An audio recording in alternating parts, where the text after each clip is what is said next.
Hey guys, welcome back to the channel. This is part 3 of What If Deku Was an Uchiha. Also check out the playlists that I have made on this channel. But hope you guys enjoy. Izuku did not know how he was going to explain this to his mother. He didn't tell his mother about him being a vigilante. So once he got in front of his house along with Arie, who was in his arms, he sighed and braced himself for the questions. But Izuku knew he was going to have to answer a lot of questions.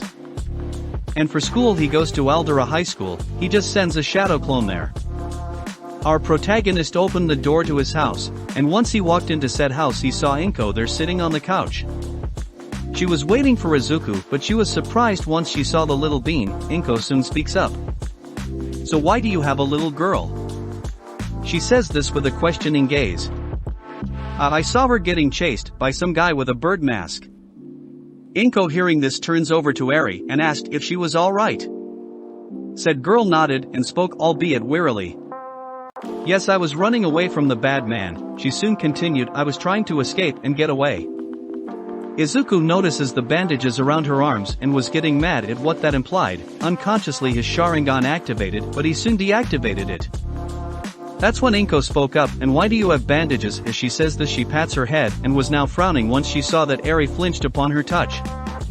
In response Arie just hid her face into Izuku's chest and started to cry. She was crying because she remembered what happened to her. Said boy was now looking down at her, but he soon looked up to his mother, who had a worried gaze. "Mom, can we adopt Arie?" Inko was surprised about Izuku asking this, but she asked what about her parents. Arie turned around with tears and spoke in a small voice. "My parents went away and the bad man watched over me." Inko frowned once again but soon smiled and spoke, "Yes, we can adopt her. I will take her tomorrow to make it official." As she spoke this Arie looked over at Izuku. "So are you going to be my new papa?" Izuku, once he heard this on the other hand, was now freaking out internally. He looked at her and spoke, "You can't just think of me as a big brother?" But the girl just shook her head. "No, you're the one who saved me from the bad man." Izuku looked away, all the while thinking, "Well, Izuku, I got myself into this, I got to at least fill the part." Said boy soon glanced at his mother, who was giving him a reassuring nod. He then looked at Arie once again and chuckled at her reaction. He patted her head and spoke, "Okay, I will be your papa from now on, my little snowflake." That in turn made Arie smile and she soon hugged Izuku. And with his mother she looked at the two and smiled softly and joined in on the hug. After a minute they soon broke away and Inko walked over to her room with Arie to see if she had any clothes for her to wear. Because she was just in an hospital gown with bandages around her arms and legs. But Izuku looked at the two walking into his mother's room and got up. Said boy was pissed. He wanted answers and our protagonist will get them. So he walked over to the door of his mother's room and soon spoke, "Mom, I'm going out for a bit, I'll be back before it gets dark." Inko answered with an okay and told her son to be safe, but she knew what he was going to do. That being said, Izuku walked to the front door and put his shoes on, and once he did our protagonist glanced at the door of his mother's room. But he soon looked back at the door and walked outside of his house, and once he was outside Izuku soon body flickered away. All the while Izuku pulled out his scroll that was in his back pocket. Our protagonist was going to act on his anger. Izuku had an idea of who the man's boss was. Since that bird mask only belonged to one organization and Izuku needed to know where to find said organization, he had contacts with one of them being some guy named Jiren. He was a broker that wanted Izuku to meet with some people. They called themselves the League of Villains. But Izuku however declined, for now opting to stay solo for the time being.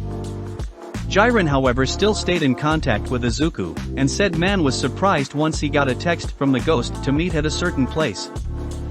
He soon got up from the bar stool and spoke up to the two that was with him. "Well, the ghost wants to have a meeting with me." Tamura soon replied, "And what about my offer to meet with us?" As he says this he took a sip of his drink. With the other man that was with them speaking up as well, "He would be a valuable asset if he were to join us." Jiren replied with, "Give him time, he told me he was not ready to fight alone with a team just yet." As he said this he walked to the door and turned around to face the two. "Well, let me know if you guys need anything else," and with that he walked out of the bar. Where in said bar the monitor turned on reading audio only, it would be most wise to get the ghost on your side and to not make an enemy out of him. Shigaraki replied with, I know sensei, I can't wait to meet this ghost that everyone is talking about. Now we skip to 10 minutes later. Once Jiren got to the location, he soon looked around and wondered why the ghost wanted to meet on a rooftop. He then glanced to the sky and saw that the sun was going down soon. But not a moment afterward a breeze goes past him and he soon turns around. There it was Izuku in his vigilante outfit. That's when Izuku spoke, I have some questions I need answered and I hope that you could help. Jiren soon looks at our protagonists and replied, oh, so you need information, then I was expecting you to want weapons or something of that variety. The masked boy just shook his head no and started to speak, I want to know where I could find the Shai Hasaikai base. That in turn made Jiren look confused. Why would you want to know their location? Are you going to make them your next target? Izuku nodded, they've caught my attention and I wanted to know where to find them. I need to have a chat with their boss. Jiren soon noticed his eyes were vibrant red and holding killing intent. He thought, this guy is crazy, I don't want to get on his bad side. But he soon composed himself and spoke up, their main base is the Shai Hasaikai compound and it is a big facility. And this hideout is where the boss is, and the 8 precepts of death, it's about 10 minutes from here. Izuku nods and waits for him to continue. He then pulls out his phone and goes to the GPS, there he types coordinates and sends it over to Izuku. Now if anyone asks how you got this information, you didn't get it from me. Izuku soon glances at his phone and saw that he needs to head west, said boy soon glanced at Jiren and spoke. Thank you for this, as he says this he vanished leaving birds behind where he was. All the while Jiren looked at the direction where he was heading and soon left the rooftops to his car. But back with Izuku. He was on his way to the base and he was going to make Overhaul pay. Our protagonist knew what Arie had went through, at least some of it. He was able to see her memories with his Sharingan after he noticed her bandages. And that's why Izuku was going top speed towards the Yakuza. With him thinking I'm going to level the whole area with that move. He soon glanced down at his phone and noticed that he was now 5 minutes away, but he soon felt someone near him. Izuku soon started to pick up his pace. He was jumping from rooftops towards the compound, but that's when he had to dodge out of the way from a capture weapon. Our protagonist soon turned to his side and saw Eraserhead there. Izuku, not wanting to deal with this right now, draws his katana and spoke up. I'm not in the mood to fight heroes right now, as he says this his Sharingan activates.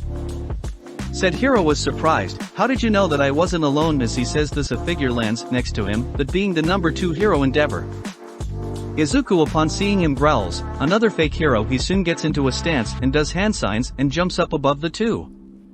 Water style, Fury Wave.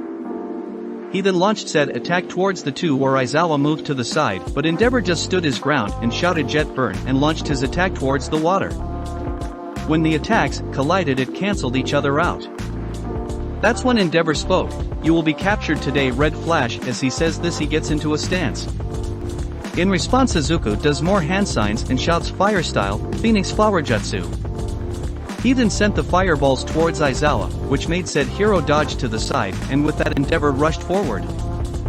Izuku seeing this rushed forward to meet the flaming hero, and once the 2 were in front of one another Endeavor shouted Prominence Burn. He then sent a massive flame attack towards Izuku, who in turn did hand signs and shouted water style Water Dragon Jutsu. The dragon pierced the flames and was going towards Endeavor at a fast pace. Endeavor was surprised that his strongest move got cancelled out so easily. Side note, in the scroll that his father left him there were jutsus of each element, and that's how Izuku was able to learn water style. But back to the fight, Endeavor got wrapped in Aizawa's scarf and said hero pulled Endeavor towards him. And just in time, because the water dragon hit the side of a building, destroying the top of said building instantly. That's when Izuku landed onto the building across from the 2 and stared down at them. I won't hold back if you get into my way, and I won't show any mercy. He then brings his sword in front of him and his eyes were shining through the night. That's when Aizawa spoke up to Endeavor. We should have brought someone with more power. He is able to see our moves and counters them. Also you should avoid looking into his eyes. That's when Endeavor looked at Aizawa and back at Izuku and replied. Alright, and I will be able to use more firepower if we get him into the air again. Aizawa nodded and looked at where Izuku was and saw that he wasn't there. He then shouted at Endeavor to jump back, but in that moment Izuku sent a fireball at Aizawa and had appeared in front of Endeavor. Said hero didn't have time to dodge and was surprised at the vigilante's speed. Izuku soon took a swing at Endeavor, aiming to kill. Who in turn tried his best to get out of the way of the sword, but got cut on the side of his face, with him jumping back in pain, but he put his hands forward and shouted, "Flash Fire Fist, Hell Spider." Izuku didn't have time to dodge, so the attack hit him along with taking off his mask. But he soon body flickered and appeared to the side of Endeavor, who in turn saw Izuku's eyes and face but soon fell down unconscious. Aizawa looked over to the side and sighed. I even told him not to look into his eyes. He then glanced at Izuku's face and got a good look of his appearance. "You're just a kid," he muttered. "Why are you doing this? You're no older than my students." Izuku stood up straight and replied, "This world is full of people with greed, and there is a lot of sorrow in this world." He then continued, "You asked why I was doing this." As he says this, he appeared in front of Aizawa and spoke once again, "It's because I was one of the few that know how to correct this world and fake heroes." He then locked eyes with Aizawa and put him under his genjutsu. Our protagonist caught Aizawa's falling body and put him down on the side and spoke, "Now you're the only hero I respect. You don't do this for the fame nor glory. That's why you're an underground hero." He then glanced at the down Endeavor, "But him, however, I've done my research on him. He doesn't deserve the title of number 2. Izuku wanted to kill him right there but glanced at his phone. "But I have somewhere to be." He soon leaves the two down pros, and after a few minutes All Might appeared and saw the two heroes on the ground. He went to Aizawa first and checked his pulse. He noticed he was fine, but he soon glanced at the down Endeavor. There he saw he was bleeding throughout his body and face. All Might noticed that he was bleeding a lot and had a deep cut on his face. He soon called Recovery Girl and picked up the two heroes. All Might was heading over to UA, but with said heroine she getting ready to leave, but that's when she heard the ringtone of the call. It was for emergencies, so she soon pressed a button and her office changed into an operating room. Not a moment afterward Principal Nizu came into her office as well, and she nodded. A few minutes later All Might appeared at the front gates of UA with Aizawa and Endeavor over his shoulder. He soon glanced at Aizawa, who was waking up, but soon spoke up. "What happened to you two? Erase your head." Said hero replied while also rubbing his head, "The ghost, we saw him and engaged in a fight, but as you can see we lost." He then put Aizawa down and ran alongside him to Recovery Girl's office. He was thinking, who is this vigilante? And with said vigilante he was now in front of the main compound of the Yakuza. He soon jumped down in front of the gates and did the tiger hand sign and shouted, "Fire style, majestic destroyer flame." Our protagonist launched his attack towards the building, which destroyed half of it instantly. He then pulled out his katana once he saw one of the 8 bullets. It was Rikiya. He was a huge tall man, and muscular, along with a blank tank top with jeans and sneakers, and had a plague mask that covers his head. Izuku also noticed his massive gauntlets, which looked like knuckle dusters.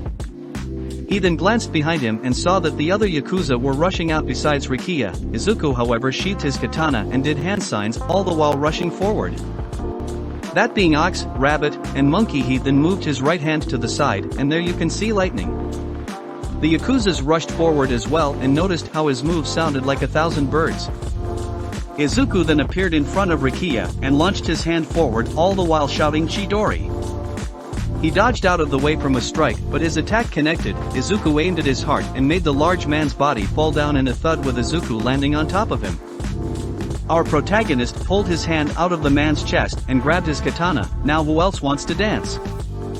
As he says this, multiple Yakuza rushed forward towards the ghost. However, once they got close to Izuku, he thrusted his sword forward and killed any who dared cross his path. Some were now shouting in the back, "Why did the ghost come and attack us at night?" But he soon got a shuriken to his face, which killed him as well. A lot of Yakuza members were now rushing out their base, and Izuku jumped up and did hand signs while shouting fire style, fireball jutsu. The attack hit, making the ground shake and taking out half of the villains. Once Izuku landed, he looked forward and saw that 3 of the bullets came out. That being Toya Setsuno, Yuhojo, and Sora Mitsutabe. Toya is a tall man with prominent dark circles around his eyes, his hair is a bright blonde color. And Hojo is muscular with shadowed eyes, and he's bald to help with his quirk which is crystallize. And Tabe is slim with circular eyes, and had a ragged burlap sack mask that covers his entire head and is held by a rope knot which is by his neck. Two of the three soon spoke up once they got in front of Izuku. So the ghost is just a kid, one laughed. The other however activated his quirk and crystals appeared on his body. Izuku didn't respond, but he did however get into a stance. All the while his eyes were now the same color as his blade. Toya was having a bad feeling about engaging him, but he had no choice, so he told the two with him to rush forward along with me. The three soon surrounded Izuku and rushed forward with Tabe shouting eat eat. However Izuku glanced at him and put him under a small genjutsu when the two locked eyes. He then looked forward at the two and dodged a swipe from Hojo and a few gunshots from Toya. Izuku shouted water style, waterfall. As he says this water appears around the front of the base and which engulfed the three. And Tabe now awoke from the genjutsu, but in that time Izuku did hand signs once again. He soon landed on top of the water and shouted Chidori. Izuku jumped up and launched his attack towards the water which in turn fried the three and any remaining Yakuza that was in the water. The water soon dispersed and Izuku saw that two of the three were dead. Hojo started to breathe heavily and soon looked up towards Izuku but stood up nonetheless. You know we were nothing but he gave us a purr. He got cut off by Izuku appearing in front of him and plunged his sword into his chest. Izuku soon spoke, I don't care. Our protagonist soon pulled out his blade from the body and rushed inside the building, but before he reached inside, he put his hands in a cross and shouted Shadow Clone Jutsu. 10 other Izukus appeared, with the main one saying if you see Overhaul engage immediately and keep an eagle-eyed view to look out for pro heroes. All of them nod and scatter. Izuku then rushes into the building. Anyone who was dumb enough to attack him got no mercy, however our protagonist soon felt his eyes hurt. He stopped momentarily and was holding his face. Why is it hurting? Soon after he said this blood had dropped from his left eye. But soon after the feeling went away and Izuku wiped away the blood. Side note, he doesn't know it yet but he is close to awakening his Mangekyo. Said ability was awakening once he felt Arie's pain and saw what she went through. However, now Izuku was in a rage wanting to end Overhaul. But back to the action though. Once Izuku found a secret passage he went down it but he felt the terrain shift, with the tunnels and everything around him moving. Izuku muttered so another one of the 8 huh. Soon afterwards he heard a man shouting throughout the walls but that was a mistake. Our protagonist knew he was close and he didn't care for collateral damage so he soon put his hands in a tiger sign. And shouted once again fire style majestic destroyer flame. His attack destroyed the top part of the base and opened up the building leaving a huge crater. Once the smoke cleared he noticed that the floor stopped moving, he smirked and looked up now seeing the night sky but Izuku soon collapsed onto one knee. With him muttering I'm using too much chakra but it's worth it he soon stands back up and rushed forward towards the end of the halls. Once he reached the end of said halls Izuku spotted 2 people waiting for him in the now open area, with him noting that one of them is Kendo Rappa and the other is Hekiji Tengai. Izuku pulled out his sword and spoke move or else you'll meet the end of my blade. Rappa soon spoke up you're strong I heard stories about the ghost but didn't expect him to be a kid. Rappa is a very large man with long light brown hair, his face is hidden beneath the plague mask that he is wearing and he has a tattered shirt along with dark pants. And Tengai is a slim man with short pale looking hair he wears a traditional dark yukata with a pair of geta on his feet along with the plague mask. Rappa soon rushed forward and Izuku put his sword in front of him. Once he reached Izuku he sent a volley of blows towards our protagonist, who in turn dodged them all with ease and took a swing at Rappa, but that's when a yellow barrier appeared in front of Rappa and stopped Izuku's blade with him noting I got to do something underhanded to beat these two. However Rappa turned around to Tengai and told him to remove the barrier. Said man responded with, are you an idiot, we need to work together. With that Rappa launched punches at Tengai trying to kill him. However Tengai put up a barrier within his barrier protecting himself from Rappa. He then spoke, fine do whatever you want. As he says this the barrier soon falls down and Rappa soon turns to Izuku but noticed he wasn't there. Tingai put up a barrier around him but soon felt something was below him. Izuku soon appeared from below Tingai and decapitated him, which in turn made the barrier go away, and Rappa now spoke, "That was underhanded, but let's see how you fight." Izuku in response knew if he were to fight Rappa right now, he wouldn't have any energy or stamina left to fight Overhaul. So Rappa launched attacks towards Izuku but was soon confused on why he couldn't move. Izuku soon responded with, "You looked into my eyes, but I don't have time for you." As he says this, he rushes towards the end of the room to the door. Rappa soon shouted, "Hey, come back here." But our protagonist paid it no mind and rushed down the hall, and there he saw 4 people, with Overhaul being in the middle. The 2 of the 4 soon turned around to meet our protagonist. Izuku soon rushed at the 2 shouting, "Get out of my way." One of the 2, that being Didoro, went to the ceiling and started to drink, which in turn confused Izuku until he felt his senses and his perception were feeling off. That's when Didoro spoke, "BWA haha. Feeling drunk are ya? Hick, like, you can't stand up straight? Same here man." But that's when he stopped talking and looked over at our protagonist in shock. There he saw Izuku plunging a kunai into his leg. Izuku then stared at the man with gritted teeth, and with the same kunai, he launched it at him, all the while shouting, "Shadow Shuriken Jutsu." The kunai then turned into dozen kunais and pierced the man, which made him fall down from the ceiling in a thud, now in a pool of his own blood. Izuku soon glanced at the other man, Shin, who in turn pointed a gun at Izuku and fired. Said boy cut through the bullet with ease and started rushing forward. That's when Shin started firing more bullets, but not a moment afterward Izuku reached him and cut his arm off, leaving the man in pain. All the while Izuku rushed forward towards Overhaul and Krallo. His eyes started to hurt once again, but unlike before, the feeling didn't go away. Izuku got even more pissed once he saw Overhaul in person, with him shouting at Overhaul, "You will die by my blade tonight." As he says this, he rushes forward towards the 2. But that is the end of this part. If you enjoyed this part, leave a like and subscribe. Also tell me in the comments how this part had came out.